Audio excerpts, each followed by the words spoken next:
Hi, it's Cathi Coridan, Seniors Real Estate Specialist, your transition partner. And I have a mission, and that is to make a difference in the lives of seniors. I do that with the seniors that I serve as a realtor in North Texas and by making referrals across the country to other agents in my networks who love working with seniors as much as I do and give it the extra level of care that I do.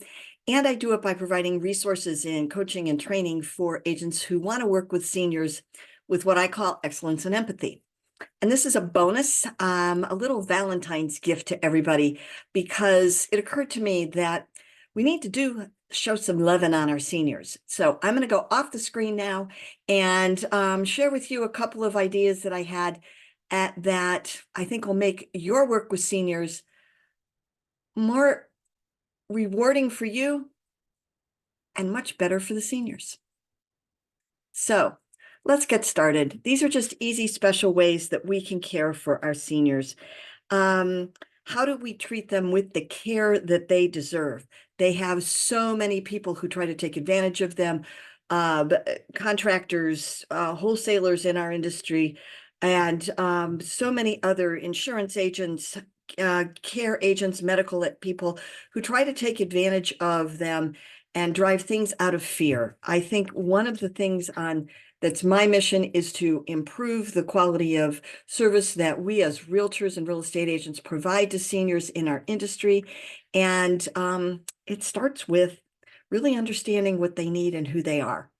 Before I forget, at the very end of the video is a QR code, because one of the resources I'm going to talk about is how to deal with the stuff and how to do that with a lot of care and respect. And Matt Paxton wrote a book called Keep the Memories, Lose the Stuff. And I'm giving away a copy of that. The QR code to enter into, be able to be part of the drawing for that is at the end. And I didn't want to forget to mention that at the beginning. So let's get going. Showing the seniors that you care. This is my core slide for all of my training.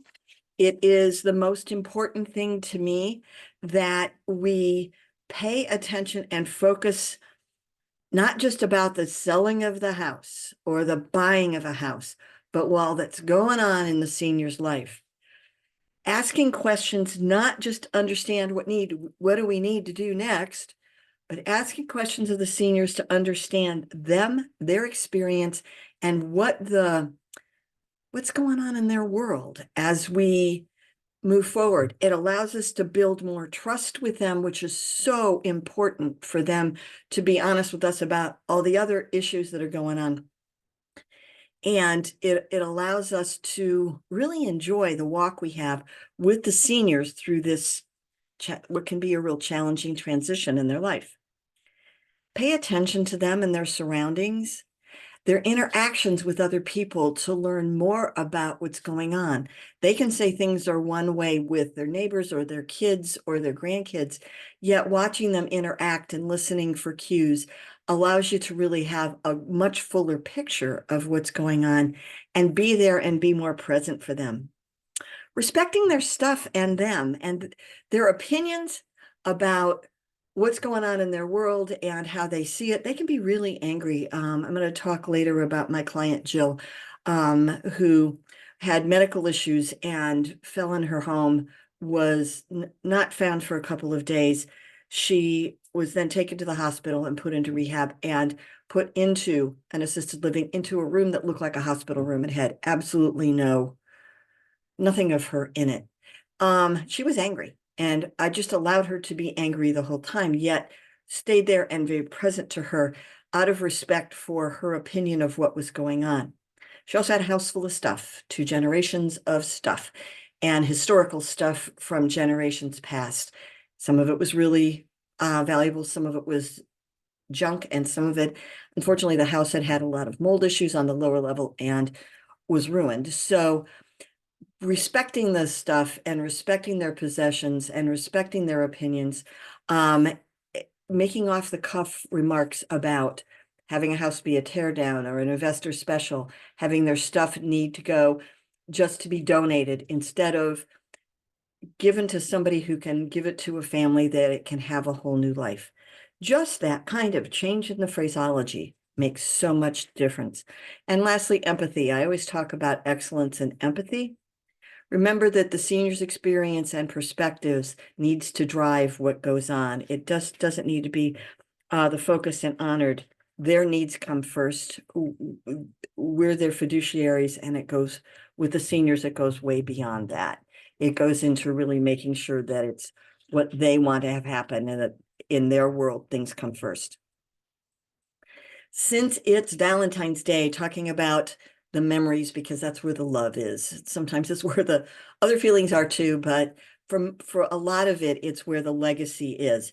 I have in the resource slide I'll share with you in a little while, David Solly's book, How to Say It to Seniors.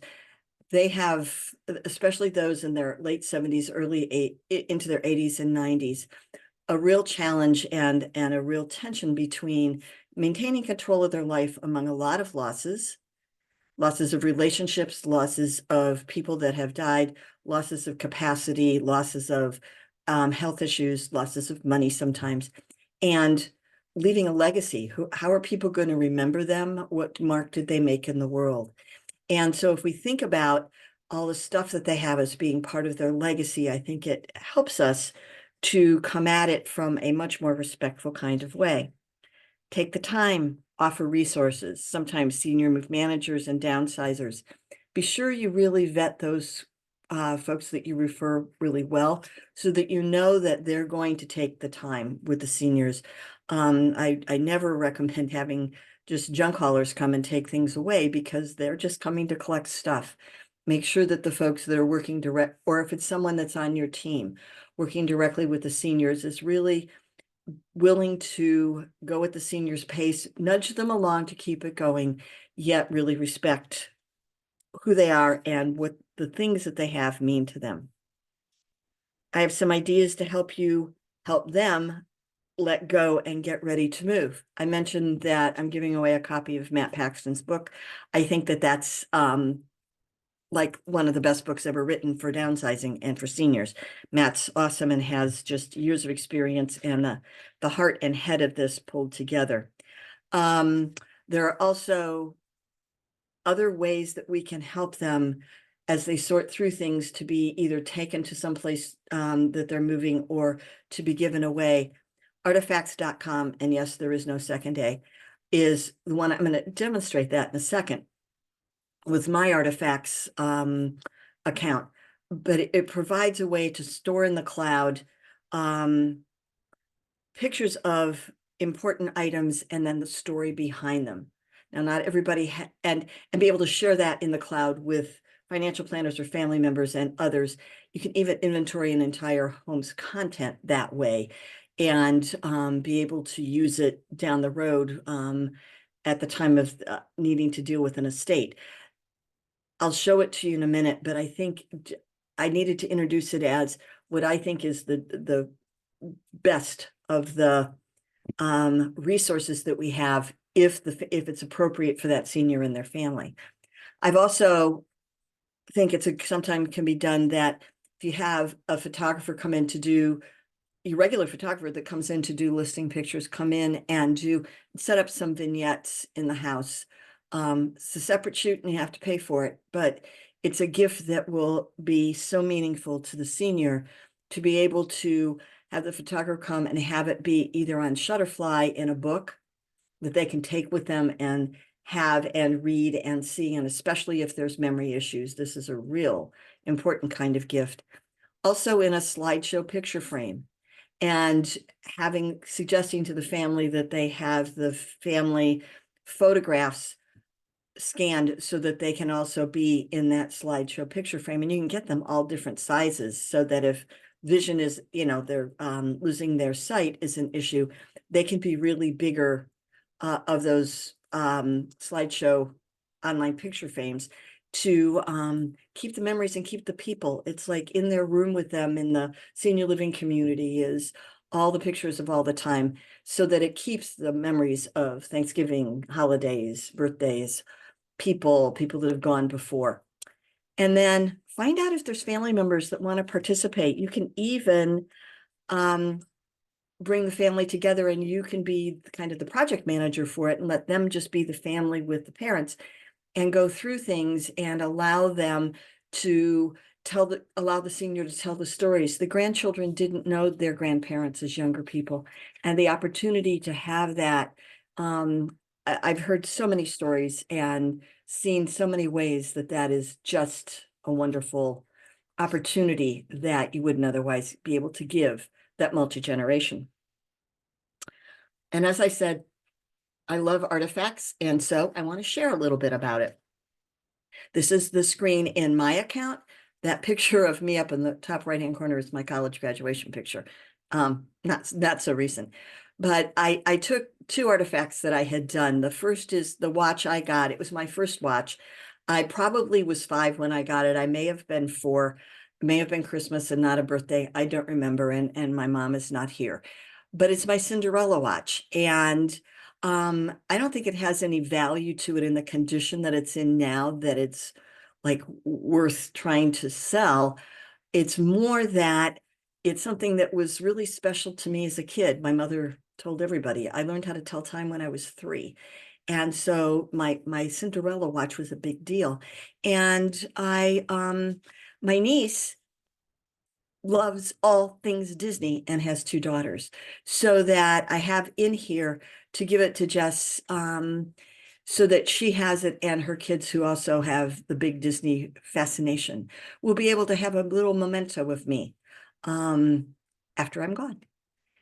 Then we have the family clock. My uncle got this for my parents when he was in the army in Germany in the late 40s and early 50s, and it was always in our house. And sometime in the 80s or 90s, the clock stopped working.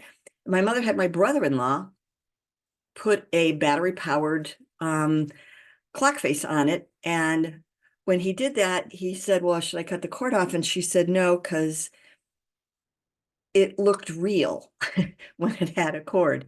Well, when my mom died and I hadn't been living in their home or around a lot, I wanted the clock. And so I got it and I brought it home to my home in suburban DC. And I literally had it in the front hall on the table as you came into the house. And I'd had to run an extension cord into the living room because there wasn't a plug in the front hall. And it probably took me a year to figure out that the clock wasn't working. And so I called my sister and I said, what's up with the clock? And she said, oh, that Mark had replaced it, and that Mother had said that she wanted the cord kept because it looked real. I cut the cord off. I still have it on my, it's right over there on the bookcase in my office, because it's a little representation to me of my mom's quirkiness of wanting the cord there. Whether it's up to my husband and my sister about whether it stays in the family or goes into the great beyond. But it's my way of being able to share that story with the grandkids and with my my husband's family, that we wouldn't have a chance to do if it weren't for that. So I love artifacts, and I think it is just one of those one more things that you can do for your client to make this transition for a senior less stressful and more successful. I talk often about the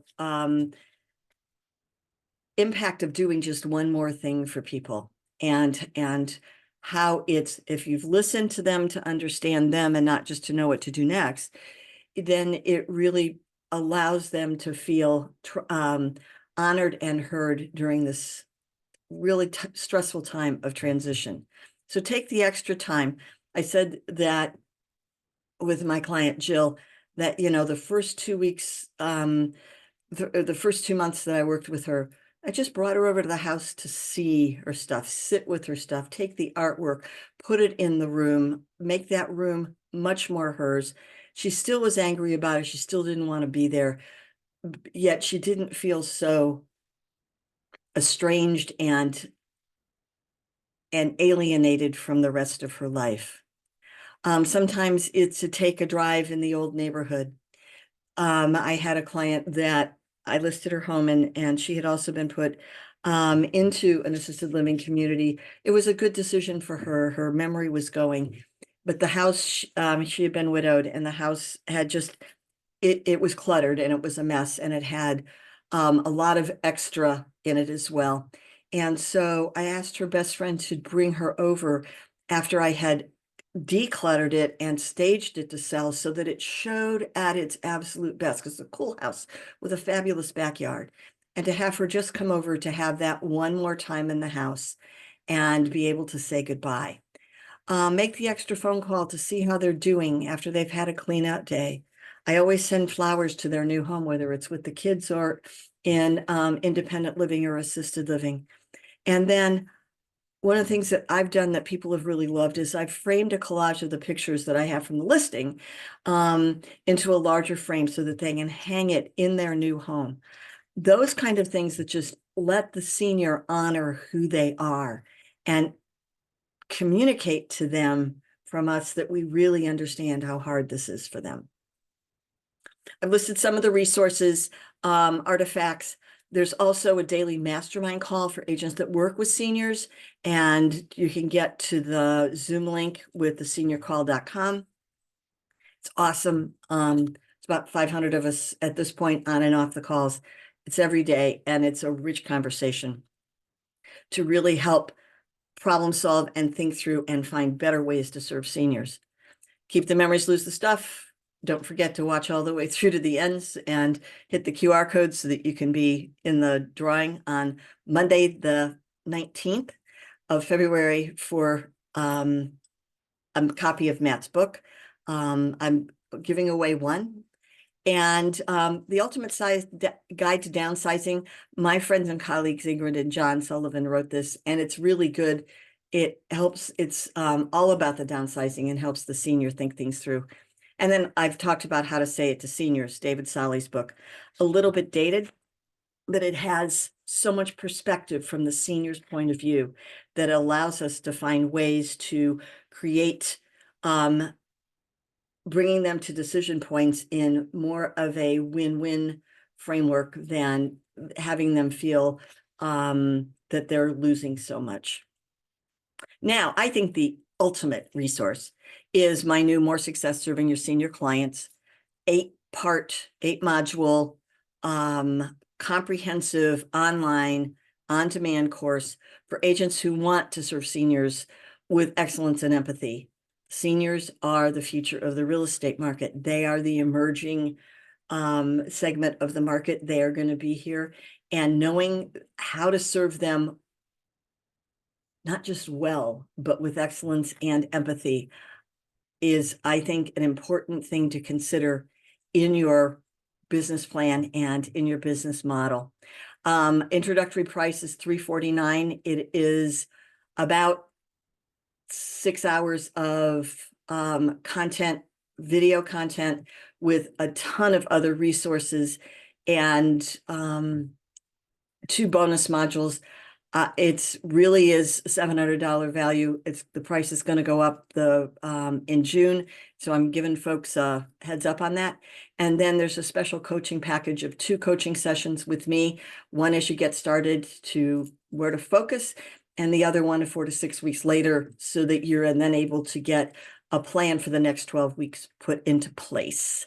And right now for Valentine's Day, I'm offering a free 1-hour workshop on defining your brand experience so that you can, that is what you're articulating as you talk about who you are and how you work with seniors. Rather than focusing on you, you focus on the seniors and the experience you want them to have.